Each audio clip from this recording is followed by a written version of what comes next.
ప్రభు యొక్క ఘనమైన నామాన్ని బట్టి ప్రతి ఒక్కరికి వందనాలు చెల్లిస్తూ ఉన్నాను. ఉదయకాలాన్ని ఆయన విడిపించడానికి, బలపరచడానికి, ప్రతి కష్టతరమైనటువంటి పరిస్థితులను నిలవబెట్టడానికి ఆయన శక్తిమంతుడే ఉన్నాడు. అనుదినము ఆయన మన పట్ల తీసుకున్నటువంటి శ్రద్ధని గమనించినప్పుడు మనం ఆయన ఎంతగానో స్తుతించాలి.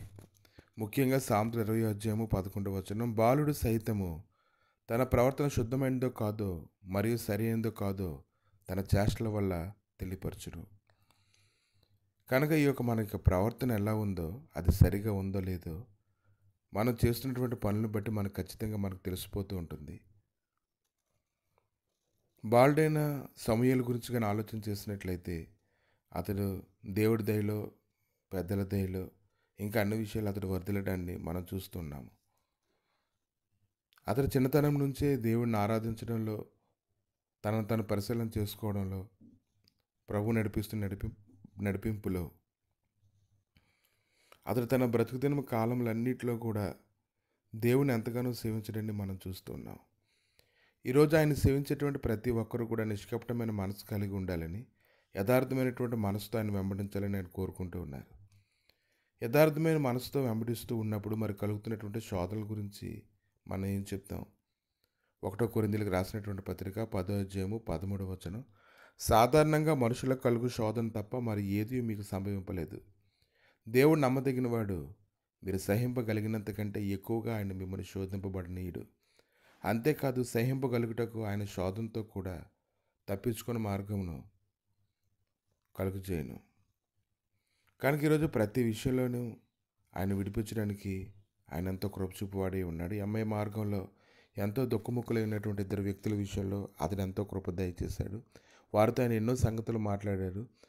వారు ఆయనతో ఉండాలని వారు కోరుకున్నప్పుడు వారితో కూడా ఉన్నాడు. ఒక రొట్టె పట్టుకొని ఆయన కృతజ్ఞతాస్తులు చెల్లిస్తూ విరిచినప్పుడు వారి హృదయాలు అయితే తెరవబడ్డాయి. అంతవరకు వారు శోధింపబడిన శోధన అంతా వారి మీద నుంచి తొలగిపోవడాన్ని మనం చూస్తూ ఉన్నాం. కనుక ఆయన నామము చాలా గొప్పది. ఆయన నామాన్ని స్తుతించాలి. ఆయన నామము మహోన్నతమైనటువంటి నామము. అటువంటి బలమైనటువంటి నామాన్ని బట్టి ఎంతగానో మనం ఆయన ఘనపరచాలని ఇతరులను మనం తెలుసుకోగలగాలి.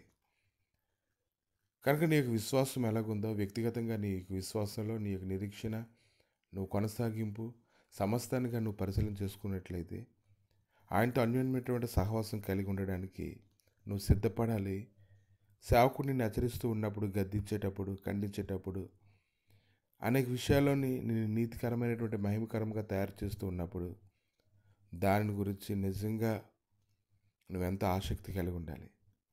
కాబట్టి ఎవరైతే ఆయన మాట ఆలకిస్తారో, ఆయన మార్గంలో అనుసరిస్తూ ఉంటారో, ఆయన మాటల్లోని, ఆయన యొక్క సన్నిధిలోనూ ఎదగాలని కోరుకుంటూ ఉంటారు. అప్పుడు ప్రభు అయితే గొప్ప కార్యాలు చేయడానికి నువ్వు మార్గాన్ని సరళం చేసినటువంటి వాడు అవుతావు.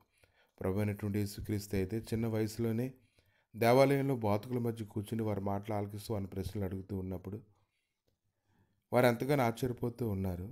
తన పాండిత్యాన్ని గురించి ప్రభు అక్కడ తెలియపరచట్లేదు, కానీ తన యొక్క ఆసక్తిని గురించి ప్రభు అక్కడ మనకు కనపరిచే విధంగా ఉండడాన్ని మనం చూస్తున్నాం. కనుక నీ హృదయం నిరంతరం మండుతూ ఉండాలి. ఆయన మాటల పట్ల నువ్వు ఆసక్తి కలిగి ఉండాలి. అప్పుడు ప్రభు నీకు అన్ని విషయాల్లో కృప చూపించడానికి శక్తిమంతుడే ఉన్నాడు. కనుక నీ కలుగుతున్నటువంటి ప్రతి శోధనలో నుంచి ఆయన నిన్ను తప్పించే మార్గాన్ని దేవుడు కలుగు చేసి నిన్ను ఖచ్చితంగా బలపరిచి అన్ని విషయాల్లో కూడా ఆయన గొప్ప సమాధానం నీకు దయచేయను గాక. ఆమేన్. ప్రభా, మీ దయగలిగిన హస్తాలకు అప్పగిస్తుండగా ప్రభా, విడిపించుటకు నువ్వే శక్తిమంతుడు కనుక అన్ని శోధనల నుంచి అందరికీ విడిపించి నీలో వాక్యంలో, ప్రార్థనలో సహవాసం ఎదిగేలాగిన నీ కృప దయచేసి నీ మహిమ తెలిపి నడిపించి మీరే మహిమగంత ప్రభావాలు పొందమని యేసుక్రీస్తు నామములు అడిగి వేడుకుంటున్నాము తండ్రి. ఆమేన్.